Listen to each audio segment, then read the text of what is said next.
Programming. Without it, none of what you are looking at now would be possible. The device you're using to watch this video, the recording of this video, the site you're watching it on, none of that would be possible without programming. Even more importantly, video games wouldn't be possible without it. With so much relying on programming, it might seem impossible to learn at first. With this video, I want to try to break down some of the core concepts of programming in a broad general sense that will give you a nice starting point to learning a specific programming language. Which, speaking of, language is the first term to learn. Just like we have our own language, computers have their own language as well.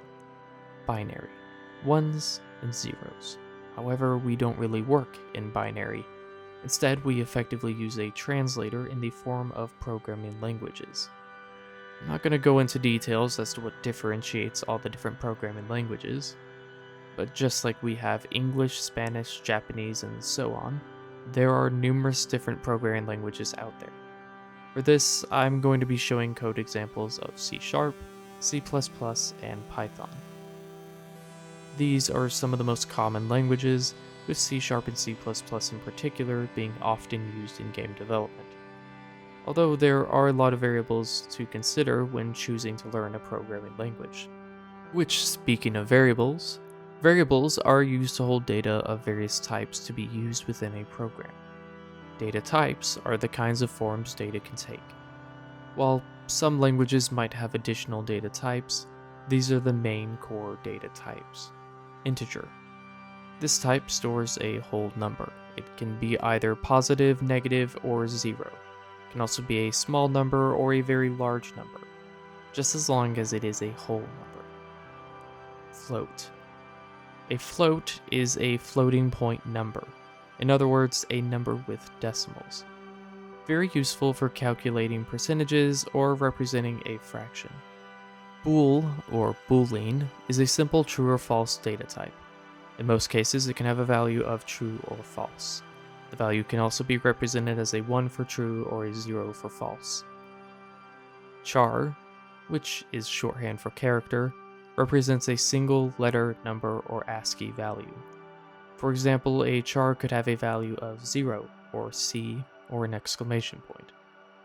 String. A string is a collection of characters. This can be a whole sentence, a paragraph, or just a single character. All of these types together form a nice collection of different data you can use when programming. Speaking of collections, those are another category that take any of the previously mentioned data types and hold a collection of them in one nice and neat package. Arrays are the most common of these, and can hold either a very small amount of data or a very large amount of data. They can also be multi-dimensional, such as 2-dimensional like a spreadsheet, 3-dimensional, or even more dimensions beyond that. Dictionaries. Just like a real-life dictionary, these collections have a key and value pair. By accessing your key, you can get access to its value. Programming languages have more collection types than this, but this is a good starting point without getting too specific with one particular language. Knowing these should help you get started when it comes time for logic.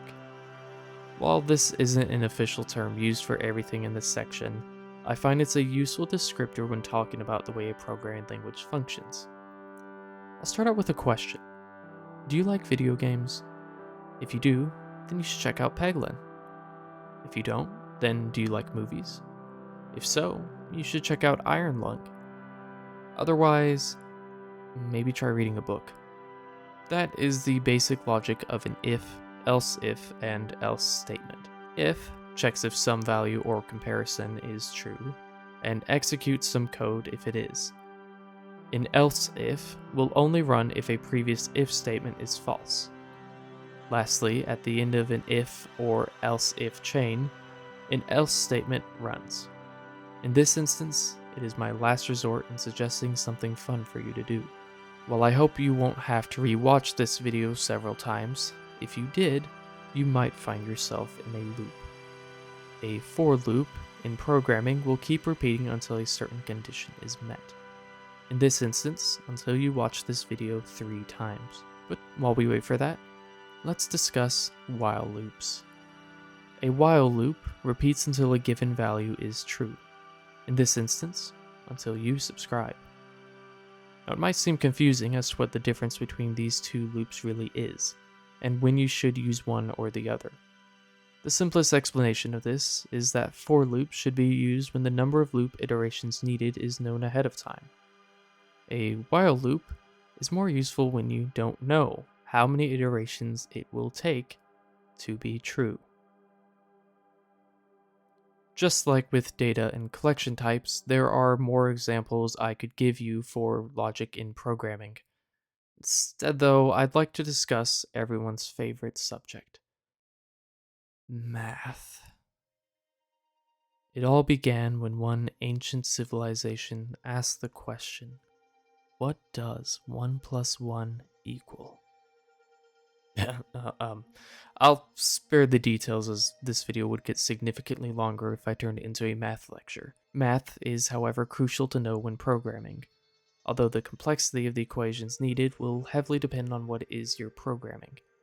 If you're making a 3D game, then you might want to brush up on your linear algebra. Most important thing to remember with math and programming is the order of operations. PEMDAS. Pandas eat my delicious apple souffle. I mean parentheses, exponents, multiplication, division, addition, subtraction. The other thing to keep in mind with math and programming is the operators used. This list shows the common math operators used in programming. Now, you might not be familiar with this one. Modulo. Modulo gives you the remainder of division. With programming, this is mostly used when you are using an integer data type.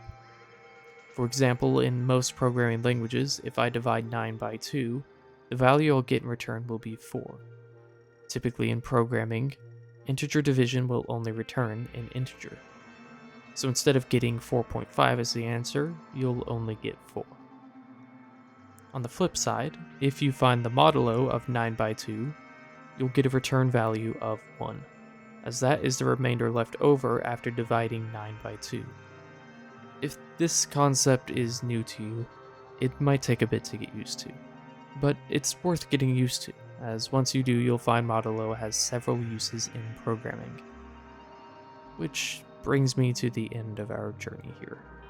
That for loop is about to finish an iteration, so I hope that you learned a thing or two about programming.